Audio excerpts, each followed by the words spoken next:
안녕하세요. 빅머니의 권미란입니다. 주식시장의 만고불변의 진리 바로 이겁니다. 실적, 배당, 복리효과, 장기 투자죠. 눈덩이 효과라는 말이 있습니다. 작은 원인과 작은 행위들이 모여서 이것이 선순환을 일으키면서 엄청난 큰 결과를 가져오는 현상을 눈덩이 효과라고 하는데요. 어느 날 눈이 왔어요. 이 눈을 잘 타독타독 토닥토닥 뭉칩니다. 그런데 이것을 눈싸움 하는데 쓰지 않고요. 조금 더 굴려봅니다. 눈덩이를 굴리다 보니까 이 주먹만한 눈이 바위만큼 커졌습니다.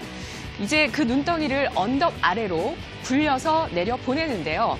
눈덩이는 언덕을 내려오면서 계속해서 더 빠르게 커집니다. 눈덩이 효과는 작은 행위가 시간이 흐르면서 점점 더 빠르게 확대되거나 축소되는 것, 증식, 복리를 표현할 때 쓰는 용어인데요.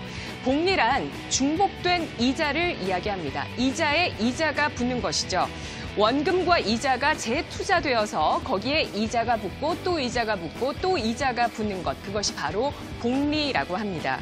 복리의 효과로 1,000만 원이 2,000만 원으로, 2,000만 원이 4,000만 원으로 이렇게 2배로 늘어나는데 걸리는 시간은 얼마나 될까요? 72의 법칙은 복리로 자산이 2배가 되는데 걸리는 시간을 계산할 때 쓰는 그러한 계산식입니다. 자, 연 6%의 복리 수익률이라면 72 나누기 6% 이렇게 결과가 12년이라고 나오게 되는 것인데요. 복리의 효과가 얼마나 어마어마한지 알려주는 예들은 참 많습니다.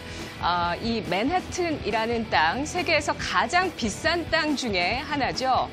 이 비싼 땅을 1626년에 영국의 청교도 백인들이 인디언에게 단돈 24달러에 샀다고 합니다. 이 거래를 놓고 인디언들이 땅을 잘못 팔았다라는 이야기들을 많이 했었는데요. 왜냐하면 이후에 미국은 경제 성장을 거치면서 이 맨하튼은 엄청난 땅값 천정부지로 오른 땅값을 보였기 때문입니다. 그런데 월가의 전설 이 피터 린치가 1989년도에 인디언이 잘못된 거래를 한 것이 아니다. 그들이 복리로 굴렸다면 백인들보다 더 좋은 수익률을 거뒀다라는 것을 증명하게 됩니다. 인디언들이 363년 전에 받았던 24달러를 연 8%의 채권 또 금융사품 쪽에 투자를 하면서 복리 효과를 누린다면 363년 후에 32조 달러가 되고요. 1989년 당시에 맨해튼의 땅값은 600억 달러였다고 하는데요. 실천하지 못한 가정일 뿐이지만 그만큼 복리 효과는 세계 최고의 노른자 땅에 아주 오랫동안 투자한 것보다 훨씬 더 강력한 힘을 가지고 있습니다. 아인슈타인은 이런 가르침을 남겼습니다. 복리는 우주에서 가장 강력한 힘이다. 세계 8대 불가사의 가운데 하나다. 복리를 이해하는 사람은 돈을 벌 것이고 그렇지 못한 사람은 대가를 치를 것이다. 대가라는 말이 참 많이 나오죠. 자, IQ 160의 혁명적인 과학 이론을 많이 정립했었던 그가 불가사의라면서 우주에서 가장 강력한 힘이라고 이야기한 것이 바로 복리였는데요. 일찍 눈덩이를 만들어서 복리로 굴리면 부자가 되고 빚을 쓰면서 복리를 굴리게 되면 가난한 사람이 될 수밖에 없다. 이것이 자본주의의 아주 심플한 원리이자 진리라는 겁니다. 만고불변의 법칙이라는 것이죠.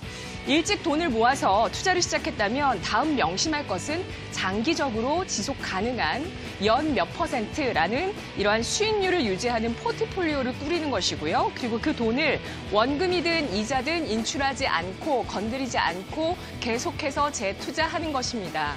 수익이 났다고 기분이 좋아서 소고기를 사 먹거나 가방을 사거나 차를 사면 이 복리 효과는 깨지게 됩니다. 워런 버핏은 14살에 처음으로 투자를 하기 시작했는데요. 30, 40대의 젊은 나이에는 그도 그리 부자는 아니었습니다. 그리고 그는 빚을 평생 진 적도 없다고 하는데요. 워런 버핏의 인생을 가로축으로 또 재산을 세로축으로 놓고 보면 그의 부가 아주 급격하게 늘어났던 시기는 60대 전후였습니다. 워런 버핏의 재산은 현재 870억 달러, 우리 돈으로 96조 9천여억 원, 97조 원에 이르는데요. 그는 매년 세계 최고 부자 탑3의 이름을 올리는 인물입니다. 목돈을 모으기 위한 3가지 조건식이 있습니다. 첫 번째는 투자 금액이 많거나, 두 번째는 수익률이 높거나, 세 번째는 시간을 길게 가져가거나입니다. 수익률이 높다는 것은 리스크가 그만큼 높다는 뜻이고요. 원하는 목표를 이루지 못하는 경우가 많다는 뜻도 될 수 있습니다. 투자 금액 같은 경우는 각자 능력에 따라 한계가 있죠.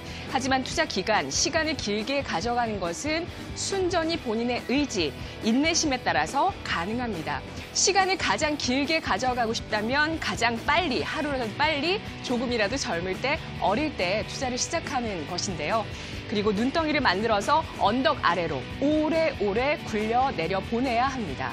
자, 11월 6일 미국 중간선거 이후 그 전후로 해서 정치적인 이슈들을 소화하면서 투자 심리가 글로벌적으로 안정될지, 호전될지, 그리고 연말 소비 시즌에 집중할 수 있게 될지 함께 지켜보시죠. 오늘도 마감으로 가는 전략 빅머니에서 함께해 주십시오. 이 시각 주요 경제 뉴스 오상혁 아나운서입니다.